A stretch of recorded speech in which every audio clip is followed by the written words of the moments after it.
Graça e paz, irmãos.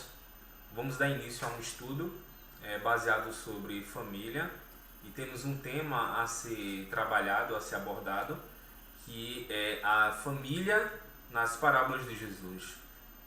A gente pode perceber que na maioria das parábolas que Jesus ele citou, ele ensinou, geralmente ela está relacionada à família, a questões familiares. E gostaríamos de destacar a parábola do filho pródigo, a parábola do filho perdido, baseada em Lucas capítulo 15, do 11 ao versículo 32. Então, é uma história familiar, ilustrativa, que tem uma verdade espiritual. Essa finalidade pela qual Jesus ele ensinou, mostrou aquela parábola, foi justamente para mostrar o amor de Deus para com o pecador. Então, a gente vai ver claramente algumas dificuldades no convívio familiar, nos relacionamentos, e que podemos perceber que a família ela tem essa fragilidade de sofrer com relacionamentos, essa dificuldade de se relacionar. Às vezes é um pai com um filho com a mãe, o marido e a esposa. São problemas, são dificuldades do dia a dia que as famílias enfrentam. Não existe família perfeita. Não existe família perfeita. Existem famílias felizes que procuram a viver em amor, em união, em comunhão. Quando erram, reconhecem que erraram e pedem perdão. Então, é uma busca pela felicidade, é fazer o outro feliz. A família perfeita é a de Cristo. É Cristo como cabeça, nós como membros. E mesmo como membros, procuramos ser aperfeiçoados em Cristo. A gente está nesse processo de aperfeiçoamento, porque é Cristo quem nos aperfeiçoa. Então, devemos viver em amor, em união, e a família é um ambiente perfeito para vivermos o amor, o perdão, a reconciliação. Então, nessa parábola do filho pródigo, a gente tem alguns tópicos que, de acordo com a lição, a gente vai abordar. Então, o primeiro tópico a ser apresentado é a lição de uma parábola para as famílias de hoje. Por que foi que Jesus ele quis mostrar essa parábola envolvendo família, envolvendo um pai com filhos? Foi justamente para mostrar o amor de Deus para com os homens pecadores. Deus ele sempre está disposto a nos perdoar. Independente daquilo que nós tenhamos feito, Deus ele sempre estará disposto a nos perdoar. Deus ele sempre se mostrou como um pai que ama e que perdoa quando verdadeiramente nos arrependemos. E outro tópico que a gente vai estudar era identificar que tipo de família era aquela da parábola do filho pródigo. A gente vê a presença de um pai, a presença de dois filhos, e a gente sente falta da presença da mãe. Onde é que estava a mãe naquela família? Provavelmente era um tipo de família conhecida como monoparental, onde só há a presença de um pai e dos filhos. Então, Jesus ele quis retratar esse tipo de família justamente para mostrar o pai como Deus, Criador, e os filhos, os homens quando pecam, quando erram, têm a oportunidade de receber o perdão de Deus, de um pai amoroso e bondoso que está sempre disposto a nos perdoar, de braços abertos para nos receber. Então, era um tipo de família monoparental. Era uma família que tinha seus dilemas, que tinha seus problemas, que nos dias de hoje temos também famílias assim, pais que são viúvos e os filhos têm que aprender a lidar com a ausência da mãe, e o pai exercendo ao mesmo tempo o papel de pai e mãe. É um desafio, é uma luta muito grande. E outro ponto que ele vai abordar, outro tópico, uma família com dificuldade nos relacionamentos. É muito difícil a gente se relacionar, não é fácil. A gente quando quer casar, muitas vezes a gente pensa que é somente o homem e a mulher, sim, de fato é. Mas o casamento não é apenas uma união de homem e mulher, é união de famílias. E cada família, a gente já diz assim, cada cabeça é um mundo. Agora imagine cada família. Então cada pessoa tem uma maneira diferente de pensar e a gente aprender a se relacionar é um desafio muito grande. Então sempre vai ter a possibilidade, né, de ter divergência, de ter brigas, de ter falta de compreensão. Então a gente tem que ter muita maturidade para aprender a lidar, né, com os erros, né, ter paciência para perdoar, né, ter paciência também para esperar a pessoa que errou, não é, cair em si, muitas vezes tomar a iniciativa, não é? Então são coisas que a gente aprende, né? Muita coisa no meio de uma família. Então o próximo tópico que a gente vai abordar é uma família com dificuldade nos relacionamentos.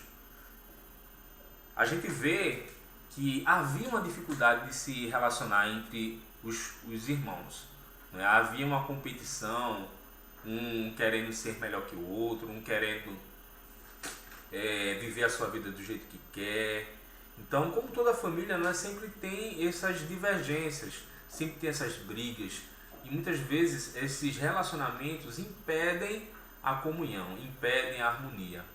E a gente tem que aprender a se relacionar, entender o outro, compreender o pensamento do outro. E muitas vezes, quando aquela pessoa quer tomar uma decisão que, embora seja errada, a gente pode até não concordar, mas respeitamos a ação dele, a atitude dele em querer fazer, né? Da mesma forma foi com o pai, que embora não fosse algo comum de um pai ter que repartir a sua herança com os filhos ainda vivo, o pai mesmo assim abriu mão, não é, e permitiu que o filho recebesse a sua parte na herança e fosse viver, não é, a sua vida independente.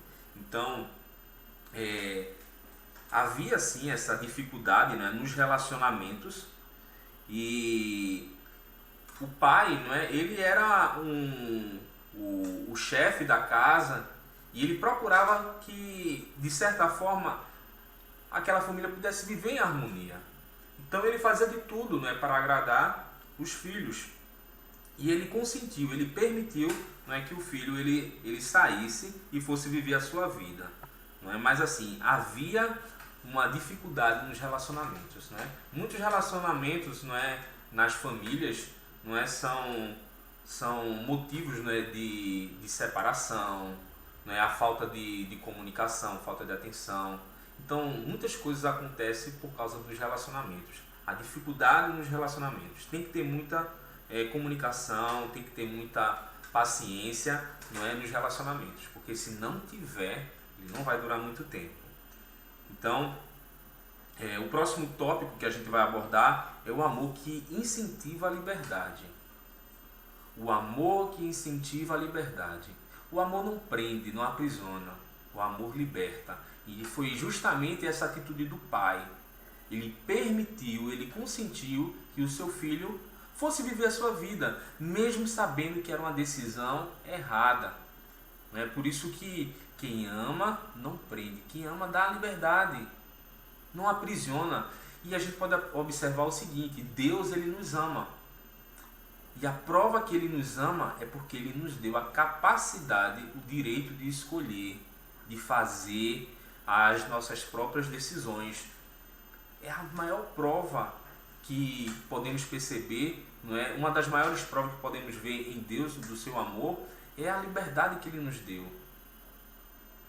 Ninguém gosta de viver uma vida preso, sendo dominado. A gente ama ser cuidado, sim, né? Ter o zelo, ter o carinho, a atenção, a preocupação. Mas assim, o controle na vida da pessoa em fazer... Deus, ele deu essa liberdade em a gente amar a Deus e fazer a sua vontade. É totalmente diferente de ser oprimido. Deus, ele não fez a gente robô, ele fez ser humano. né, com sentimentos, com vontades, né, com emoções. Então, um amor que incentiva a liberdade. O pai bondoso, ele deu a liberdade do filho escolher o que ele queria. E o próximo tópico é o amor que reconcilia e perdoa. Mesmo sabendo da atitude errada que o filho teria em deixá-lo, né, a sua casa, a sua família, né, o seu trabalho, o pai sabia que ele iria sofrer. O pai conhecia o filho que tinha. E é interessante que o pai, ele sabendo, já imaginando que o filho iria quebrar a cara e iria errar na sua decisão, ele esperava, a Bíblia fala que ele esperava todos os dias o filho voltar. O pai conhecia o filho que tinha. Ele sabia qual era o interesse. Ele não queria investir, ele não queria crescer no negócio, não, ele queria desfrutar os prazeres da vida. Queria viver irresponsavelmente. O pai sabia o filho que tinha. Né? Por isso que ele sempre, todos os dias, esperava o filho voltar. Não é cair em si, né? Voltar, não é ver o que tinha feito. E a gente vê que era um amor que o pai tinha pelo filho, mesmo distante. Hoje a gente tem esses meios de comunicação, WhatsApp, mas naquele tempo não tinha isso. Não tinha. Hoje a gente tem como monitorar nosso filho, né, com GPS, né, com celular, mas naquele tempo não tinha esse recurso. Então era um desafio muito grande, uma preocupação tremenda daquele pai. E esse amor, ele não perdeu, ele não deixou de amar o filho por ter o rejeitado, por ter abandonado, ter vivido a sua vida do jeito que queria. Pelo contrário, o amor crescia cada vez mais e estava disposto, de braços abertos, para perdoá-lo. A gente vê que todos os dias o pai, ele esperava o filho voltar, né? E quando o filho reconhece que tinha feito a atitude errada, ter abandonado os seus pais, depois de ter sofrido tanto, né, perdido todo o seu dinheiro, ter trabalhado com porcos, ele cai em si e pensa: vou voltar para o meu pai, vou pedir perdão e vou dizer: pai, pequei contra ti, não sou mais digno de ser chamado teu filho, me trata como se fosse um dos teus empregados. É interessante que o pai, ao encontrar o seu filho e ouvir essas palavras, ele o abraça, o beija e traz de volta. Ele esquece toda aquela mágoa, toda aquela tristeza, toda a frustração. Ele estava mais preocupado era com a vida do seu filho. E ele quer dar uma festa. Ele quer se alegrar porque o filho dele voltou vivo. Voltou são e salvo. Ele poderia ter sido morto, ele poderia ter sido roubado, poderia ter sido violentado, poderia ter se perdido no caminho, alguém poderia ter tirado a sua vida, né? Mas ele voltou com vida. Isso foi um motivo de muita alegria, ainda mais naquele estado todo sujo, imagino, né, fedendo, não é? Não foi fácil ele ter chegado de volta. Então a gente vê que o pai sempre disposto a amar, perdoar, né, e reconciliar, voltar à aliança que ele tinha, não como um trabalhador, mas como filho. E a gente vê que ele troca a roupa daquele filho, bota vestes novas, veste limpa, põe um anel no ouro, né, ele toma um banho, né, e prepara aquele banquete, aquela festa, né? Então é um amor que reconcilia, um amor que perdoa. E a gente precisa também expressar esse mesmo sentimento na nossa família. Quando a gente erra, devemos pedir perdão, devemos ter um coração disposto a perdoar, disposto a amar. O próximo tópico é o amor que reintegra. O filho tinha se afastado. Tinha se afastado por causa das suas decisões, dos seus erros. E o pai, ele o perdoa e o reintegra. Ele passa a participar como um membro, como filho. Ele não voltou como um empregado, como um trabalhador, mas como filho. Um filho perdido, um filho amado, que foi salvo novamente. Então, é um amor que reintegra. ao colocar o anel, não é, o pai estava restituindo a confiança no filho. Era uma prova de amor. Era uma segunda chance. Olha, você é meu filho. Você é meu filho. Você não vai desperdiçar novamente essa oportunidade. Você é meu filho, você errou, mas eu estou te dando uma outra oportunidade de você seguir em frente. Você é um homem livre da casa, né? Tendo a confiança, né? Tendo os mesmos direitos, mesmo tendo desperdiçado, né, sua herança, né? Ele ainda ia continuar sendo filho, morando na casa do seu pai, tendo o amor e o carinho, né? E podemos compreender que diante desse cenário a gente vê a fúria, né, de um irmão egoísta, egocêntrico, e que aparentemente um filho que demonstrava obediência, submissão ao pai, era um filho que tinha muita dificuldade em se relacionar, tinha muita dificuldade em mostrar carinho, amor, afeto. A gente fica muito focado na questão do filho mais novo, que abandona tudo, mas o filho que estava lá era um filho que sofria, que também estava perdido. E a gente vê que o pai, ao ser questionado pelo filho, por nunca ter dado um cabrito, um animal, não é, para preparar uma festa para os seus amigos, né? O pai diz assim: olha, tudo que eu tenho é seu. E nós temos que celebrar a vida do seu irmão, porque ele estava morto e agora ele vive. Ele estava perdido e foi achado. A gente vê quanta falta de amor havia no filho em relação ao seu outro irmão. Como é que pode pessoas do mesmo sangue, família, né, e você desejar a morte do outro? Isso é algo lamentável e infelizmente a gente vê isso em famílias, né, buscando os seus interesses. A Bíblia diz que o amor ao dinheiro é a raiz de todos os males. Muitas famílias estão dando muita ênfase a coisas materiais e se esquecem de valores morais, éticos e espirituais, que são coisas relevantes. E quando a gente prioriza muita coisa material, os relacionamentos, os sentimentos que são louváveis, que são de Deus, muitas vezes perdem a sua essência. Focam mais em coisas materiais. As pessoas estão procurando relacionamentos pelo que o outro tem, não pelo que a pessoa é.